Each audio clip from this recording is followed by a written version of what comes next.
Hai, Assalamualaikum. So, hari ini kita akan tengok tentang lidah untuk mengesan rangsangan rasa. Okey, kita tengok struktur lidah. Cuba kamu pegang lidah kamu. Atas lidah kamu ada macam biji-biji kan?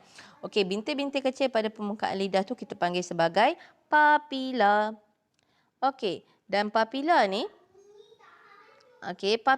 dilapisi oleh beratus-ratus tunas rasa. Okey, kalau kamu tengok di sini. Okey, kat sini. Ini papila.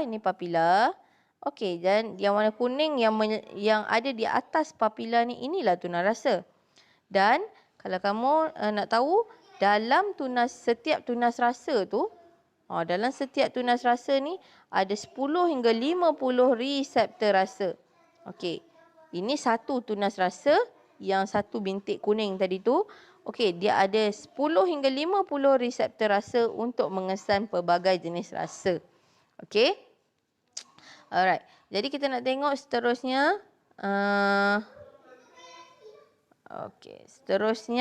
Okey, reseptor rasa boleh mengesan 5 jenis rasa. Yang pertama masam, manis, masin, pahit dan umami.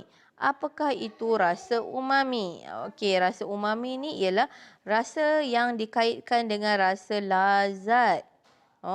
Kalau kita rasa lazat tu, itu rasa umami lah. Contohnya rasa daging dalam sup. Okey, cuba kamu ambil air, rebus. Rebus daging di dalam air tersebut. Jangan letak garam, jangan letak gula, jangan letak apa-apa. Okey, selepas 30 minit kamu rebus kan, kamu akan cuba rasa kuah sup daging tu, dia akan rasa sedap.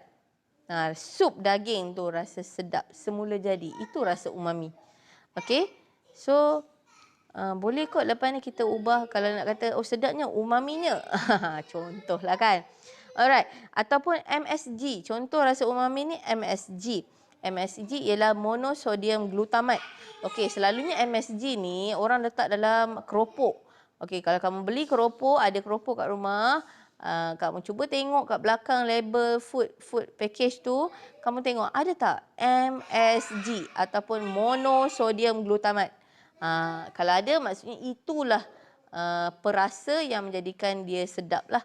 Tapi dia tak bagus untuk badan kita. Okey, dia tak bagus untuk sistem badan kita lah. Dia cuma sedap saja.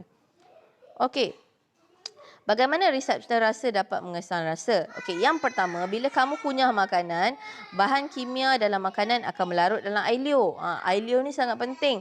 Kalau kamu tak ada air liur kurang, susah untuk kamu merasa makanan. Yang kedua, bila bahan makanan ni meresap dalam air liur, ia akan meresap ke dalam tunas rasa. Dan dia kemudian merangsang reseptor rasa untuk menghasilkan impuls. Kemudian impuls ni akan dihantar ke otak, otak akan tafsir. Sama ada rasa tu rasa masin, manis, pahit, umami ataupun masam. Okey, selalunya sekarang kita tengok bergigi. Di belakang bergigi ni ada pembersih lidah macam ni. Okey, macam ni. Okey, jadi adakah kalau kita guna pembersih lidah, adakah kita punya kepekaan lidah kita untuk merasa makanan berkurang? Jawapannya tidak. Kerana pembersih lidah tu hanya menyingkirkan benda asing daripada papila. Okey, jadi sepatutnya lidah kamu akan menjadi lebih peka kalau kamu guna pembersih lidah. Okey, sebab dia dah bersihkan kotoran-kotoran, benda asing atas lidah kamu. Okey. Kecuali lah kalau kamu guna pisau, hiris lidah kamu, itu memang akan menyebabkan deria rasa kamu berkurang. Sebab papila tu telah dipotong-potong.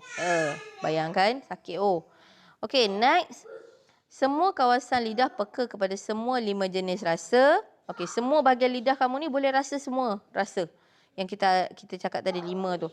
Tapi ada kawasan yang lebih peka terhadap sesuatu rasa. Okey, contohnya kalau kita tengok di sini bahagian biru belakang lidah ni, dia lebih peka kepada rasa pahit.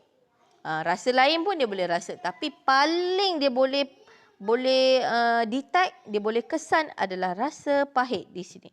Kemudian di sebelah belakang, belah kiri dan kanan, untuk dia lebih peka pada rasa masam. Okey, bahagian depan kiri dan kanan rasa masin, dan bahagian hujung depan lidah ni bahagian hujung depan lidah ni rasa manis. Kemudian bahagian tengah ialah rasa umami. Okey, jadi sebenarnya bila kita nak merasa makanan, kita memerlukan kombinasi deria rasa dan juga deria bau. Okey, kita kena guna lidah untuk rasa dan juga kita perlu bau makanan tersebut untuk menjadikan makanan tu lebih sedap. Okey, jadi bila kita menggunakan lebih banyak deria, kita ada 5 deria. Okey, deria rasa, deria bau, deria sentuhan, deria apa lagi? Deria penglihatan dan deria pendengaran. Okey, tapi selalunya makanan ni kita gunakan 2, rasa dan deria bau. Bila kita gunakan deria rasa dan deria bau, kita akan dapat otak dapat mentafsir makanan tersebut dengan lebih baik. Jadi makanan tu akan jadi bertambah sedap. Okey, kita rasa dia lebih sedap lah. Alright. Okey. Jadi contoh situasi pertama, budak lelaki ni dia nak makan ayam goreng tapi dia picit hidung dia. Jadi dia kata ayam goreng ni tak berapa sedap lah. Kenapa? Kerana bila dia picit hidung, wap kimia daripada ayam goreng tu tak dapat masuk ke dalam hidung. Jadi reseptor bau tak dapat menghasilkan impuls. Jadi otak hanya mentafsir rasa ayam menggunakan deria rasa, tapi tidak mentafsir ayam menggunakan deria bau. Jadi rasa ayam tu kurang sedap lah bila kita guna satu deria je, iaitu deria rasa. Alright? Okey, yang kedua, sup panas ni selalunya lebih sedap lah daripada sup sejuk. Kenapa? Okey, kenapa? Sebab sup panas dia ada wap kimia yang lebih banyak. Kamu nampak berasap-rasap kan? Yang berasap-rasap itulah yang menghasilkan bau.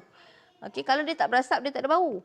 Okey, jadi sup panas ni dia punya wap kimia lebih banyak. Jadi reseptor bau akan dirangsang dengan lebih efektif. Jadi rasa sup tadi ditafsir menggunakan deria rasa dan deria bau. Jadi of course rasa sup panas tu akan lebih sedap lah. Alright. Dan situasi 3, raju sesama.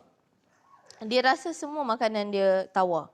Dia hilang selera makan. Kenapa? Sebab bila sesama, lapisan mukus tebal menghalang wap kimia dari merangsang reseptor bau. Okey. Bila sesama mukus banyak, jadi bau tu tak dapat merangsang reseptor bau. Jadi otak tak dapat tafsir makanan dengan tepat sebab hanya gunakan deria rasa saja. Okey, jadi sebab tu penting kamu jaga deria rasa dan deria bau untuk menjadikan makanan tu sebenarnya lebih enak lagi. Okey, itu saja. Terima kasih. Assalamualaikum.